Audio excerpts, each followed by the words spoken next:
Bonjour mes frères et sœurs. Dernièrement, nous avons aidé une personne à guérir d'une maladie incurable. Et cette maladie-là, elle a consulté plusieurs médecins. Elle a été soignée de diverses façons, mais il n'y avait pas de résultats. Donc, il existe des maladies psychosomatiques. Cette personne aujourd'hui est guérie. Elle est guérie par un procédé spirituel, c'est-à-dire avec la rencontre de notre Seigneur Jésus-Christ. C'est pourquoi j'aimerais vous parler aujourd'hui des maladies psychosomatiques. Il y en a qui doutent que les maladies psychosomatiques n'existent pas, elles sont imaginaires, ce sont des fausses maladies. Alors, il faut savoir quels sont des troubles organiques provoqués par des blessures intérieures, c'est-à-dire des blessures qui n'ont pas été guéries. Alors ces blessures-là engendrent des maladies psychosomatiques. Elles se manifestent au niveau du corps, de l'âme et de l'esprit.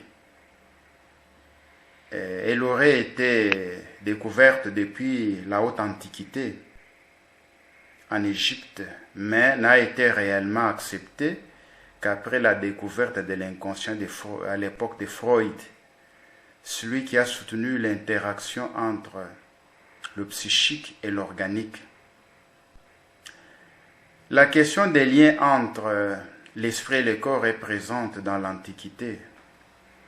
Dans la collection hippocratique et chez Platon, qui dans la République, c'est une œuvre, où se dégage un nouveau concept, la bonne manière d'être. Il y a la santé de l'âme comme il y a la santé du corps. C'est le concept de Euxia.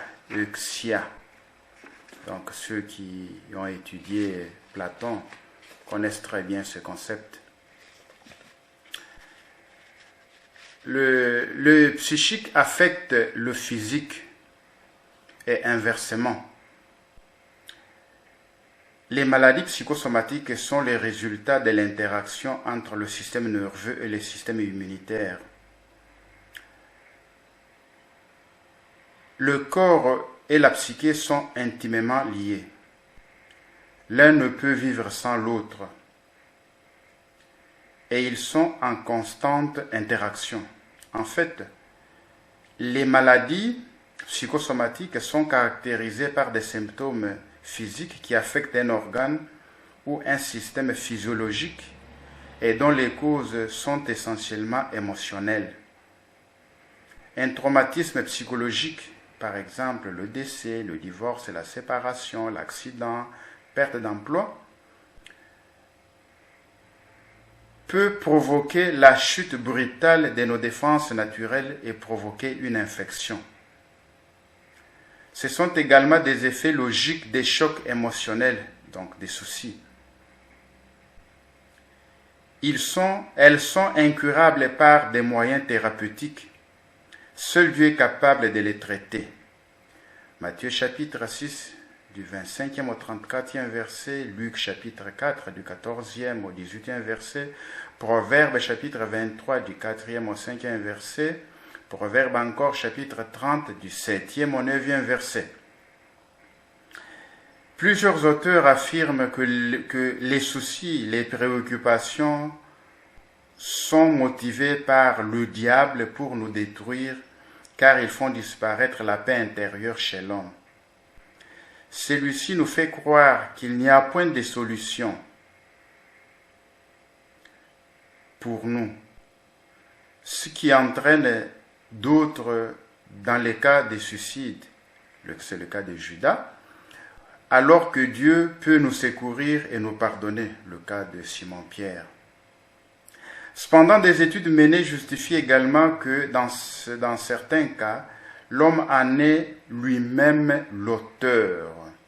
généralement au refus de se contenter de sa position et le désir de vite réussir afin d'être vu et apprécié par le monde.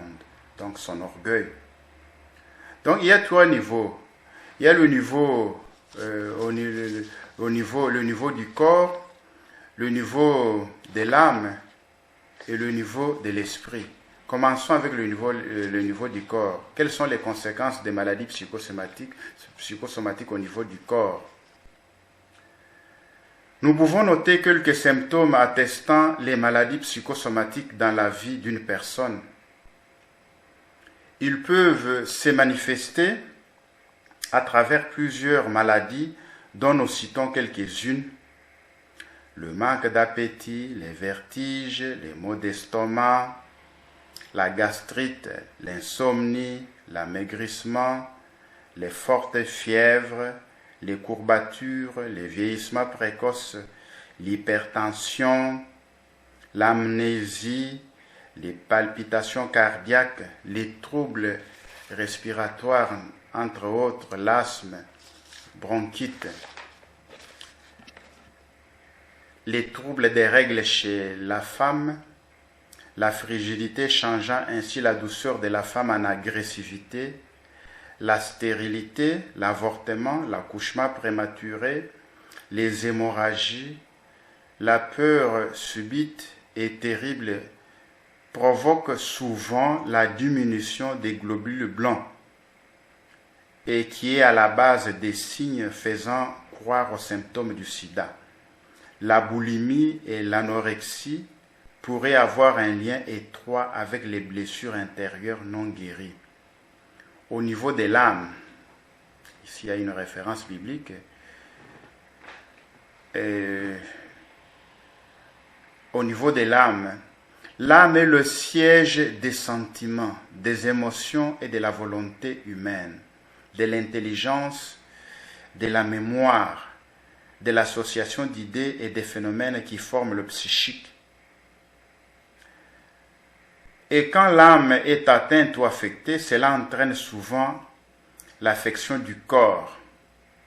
Elle est susceptible d'être affectée et d'entraîner des troubles au niveau des facultés mentales. Voici quelques maladies qui peuvent nous affecter. Il y a encore au niveau de l'âme l'amnésie, perte partielle ou totale de la mémoire entraînant l'oubli, la dépression névreuse, la débilité mentale, la folie, etc. La schizophrénie, qui est une maladie mentale caractérisée par une conduite paradoxale par rapport à la réalité basée sur les utopies, les rêveurs. Parmi les victimes de ces maladies, on compte beaucoup d'enfants abandonnés à eux-mêmes par la société. Les orphelins, les marginalisés, les délinquants, les enfants des divorcés, les soi-disant enfants sorciers, accusés arbitrairement de sorcellerie, les phaseurs, les enfants de la rue, les enfants drogués, les koulounas, etc. Retenons que lorsque ne sont pas guéries les blessures intérieures, lorsqu'elles ne sont pas guéries, les blessures intérieures provoquent un déséquilibre dans la vie. Elles constituent généralement les portes d'entrée des forces du mal, des forces négatives du diable dans la vie de l'homme et qui se comportera par la suite comme un maître dans sa maison. Et personne dans cet état de blessure intérieure ne peut vivre heureux. Je dis bien, personne ne peut vivre heureux avec les blessures intérieures, ni connaître les progrès dans sa vie psychique ou spirituelle. Il n'y a pas de réalisation de la personne. Donc, il faut impérativement travailler pour la guérison de ces blessures intérieures. Nous en parlerons dans le 3e module, dans la prochaine vidéo. Alors, au niveau de l'esprit, quels sont les symptômes? Quand l'esprit est atteint, ce dernier devient victime des sentiments et comportements négatifs. En l'occurrence, la colère, la haine, la peur, la rancune, la mélancolie, la vengeance, la timidité, la honte, l'hypocrisie, l'orgueil, la jalousie, l'animosité, l'incrédulité, l'insensibilité au pardon, le manque de pitié, la révolte, la non-tolérance, les agissements prohibés comme le viol, le vol, le mensonge, la haine, le banditisme, etc.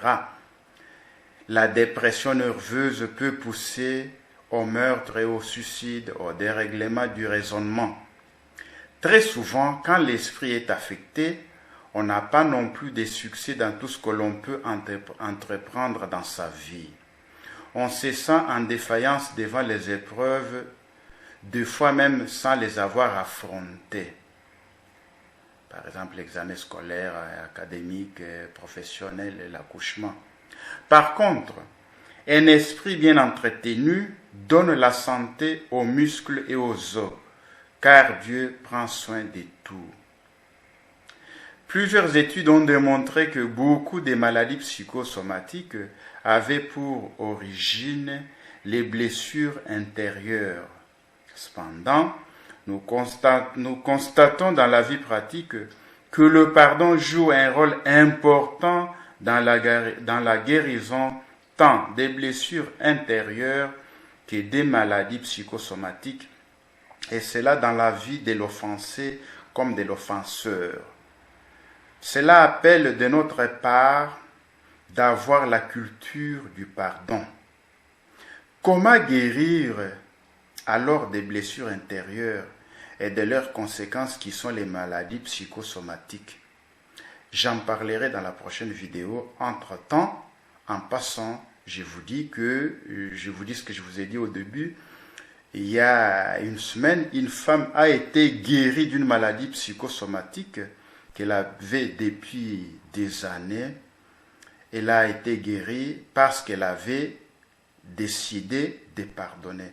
Donc c'était en quelque sorte, on dirait, le manque de pardon qui provoquait, qui faisait que les blessures intérieures qu'elle avait dans son cœur puissent engendrer une maladie psychosomatique. Non, pas seulement une maladie, mais plusieurs maladies psychosomatiques. Dès lors qu'elle avait décidé de pardonner, tout avait changé dans sa vie. Elle était guérie de toutes ces maladies-là et elle est devenue une nouvelle personne aujourd'hui. Laudetur Jesus Christus. À la prochaine.